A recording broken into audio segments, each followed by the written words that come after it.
Avui som aquí per presentar-vos la Gaza Freedom March, és la marxa per la llibertat, i en aquest cas és una marxa per la pau a Gaza, que es farà a partir del 27 de desembre i fins al 3 de gener, que sortirà del Caire i vol arribar a la frontera entre Egipte i Palestina, en aquest cas a la franja de Gaza, i intentar entrar i trencar el bloqueig que està sotmès a aquesta zona de Palestina, superpoblada i sense cap mena de recurs social possible. Avui veieu que hi ha una taula força nodrida, per tant jo no m'allargaré massa, els presentaré i després els aniré donant la paraula, perquè volem parlar del que és la marxa en si i de quins són els projectes i els continguts d'aquesta marxa, però també volem contextualitzar una mica la situació en què es viu a Gaza i la situació en què es troba aquest procés.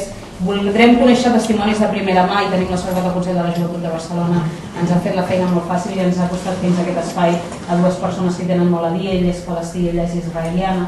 Ell treballa en una organització no governamental a Hebron, amb població civil palestina i colons israelians, i ell és insumisa a l'exèrcit, té 19 anys,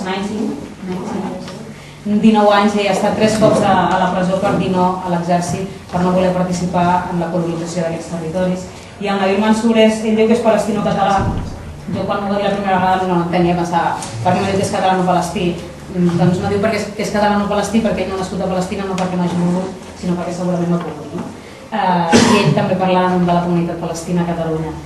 Jo li cedeixo la paraula a la Laura Arau, que és membre de la ONG Cultura, Pau i Solidaritat, que és una de les coorganitzadores des de Catalunya d'aquesta marxa per la llibertat a Gaza, perquè ens expliqui una miqueta què és aquesta marxa i perquè ens parli de què és el que es farà en aquests 7 dies de recorregut per Egipte i per Gaza, doncs si és que podem fer per Gaza, esperem que sí, que farem a partir del 27 de desembre. Doncs començo, com tots sabeu, el dia 27 de desembre es complirà un any de la invasió a Gaza i la seva consegüent massacre provocant la mort de 1.400 palestins. El motiu d'aquesta massacre hi ha hagut diverses mobilitzacions a nivell mundial i des dels Estats Units es va muntar una coalició internacional que tenia la finalitat d'acabar amb el setge que hi ha sobre Gaza. Dins d'aquesta coalició hi ha organitzacions com la xarxa palestina d'ONGs i una campanya als Estats Units per acabar amb l'ocupació israeliana. Davant o encapçalant aquesta marxa hi ha un grup de dones, que és un grup dels Estats Units, el grup de Pink. Elles, entre altres coses, van impulsar diverses mobilitzacions als Estats Units i elles van ser, per exemple, les que van acampar davant el ranxo de Bush contra la guerra a Iraq i demanant el retorn de les tropes americanes. Dic això per posar-nos una mica en situació de qui és la gent que ha començat a moure tota aquesta moguda internacional. A nivell de Catalunya, qui està al darrere de tot això, a part de molta gent a títol individual, hi ha la Comunitat Palestina de Catalunya, que avui representa en Nabil, Nova, Centre per la Innovació Social, que presenta en Martí, i Cultura, Pau i Solidaritat de Santa Maria, que en aquest cas el represento jo. Aquesta marxa començarà el 27 de desembre al Caire. A les 7 de la tarda hi ha prevista una trobada amb tot el contingent internacional. Es preveu que unes 800 persones viatgin al Caire amb la finalitat d'entrar a Gaza per la frontera de Rafah. Dins d'aquestes 800 persones són de 35 països diferents de tot el món i tenen la finalitat de fer una marxa no violenta perquè s'acabi amb l'assetjament de Gaza. Si voleu us explico una mica què es farà durant aquests dies. La marxa en si serà el dia 31 de desembre, però hi ha la mobilització que és del 27 fins al 2, del 27 de desembre fins al 2 de gener, on ens trobem al Caire, dormim el següent dia, el dia 28, a l'Arix. El dia 29 intentem entrar a Gaza per la frontera de Rafah, i dic intentem perquè no està clar que entrem, però ho intentarem i en cas que no, la idea és acampar davant de la frontera fins que ens deixin entrar. El dia 30 de desembre està prevista una trobada amb el subdirector de l'UNRWA, que és l'Agència de les Nacions Unides pels Refugiats Palestins. Hi ha una visita programada a les àrees més devastades de dins la franja de Gaza i també hi ha una visita amb diverses ONGs dins la franja, entre les quals hi ha ONGs de dones, de joves, és a dir, tot el tipus d'ONGs i voluntaris possibles d'agrupacions que hi poden haver allà dins. I llavors, el mateix dimecres, dia 30 de desembre, a les 7 de la tarda, hi ha prevista una trobada entre tots una altra vegada per preparar el que serà la marxa en si. Aquesta marxa començarà el dia 31 de desembre, serà a les 10 del matí quan la previsió d'aquests 800 persones, activistes per la pau de tot el món, ens reunim juntament amb 50.000 palestins que es preveu que s'uniran a la delegació internacional. Aquesta marxa serà de 5 quilòmetres, sortirà de Yasbat al-Drabo, no sé si ho he pronunciat massa bé, però bé, es faran 5 quilòmetres fins a arribar a la frontera amb Eretz. No es preveu arribar a la frontera en si, perquè ens hem de parlar una mica abans per no provocar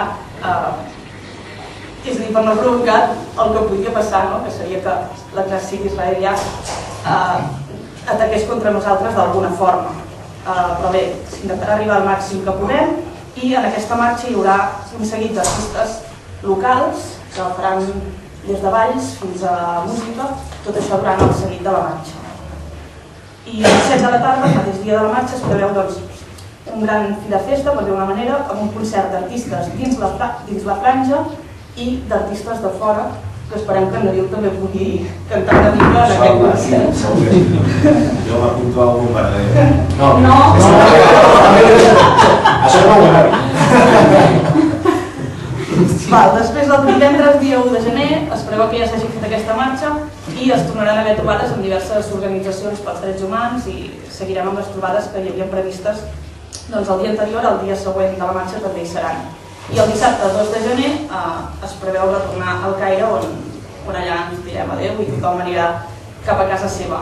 Dir-vos que a part d'aquesta marxa que es farà a Gaza, també hi ha prevista una marxa que marxarà simultàniament a Ramallah. Serà el mateix dia 31 i es preveu que hi hagin activitats conjuntes durant la marxa com una videoconferència. Tot això s'està treballant des del terreny perquè ara hi ha organitzadors per part del Codeping que s'estan treballant sobre el terreny aquests petits detalls que s'han d'acabar de lligar. Dir-vos que també hi haurà mobilitzacions a tot el món durant els dies de la marxa, per exemple, al Canadà, Estats Units, Regne Unit, França, Alemanya, Sud-àfrica,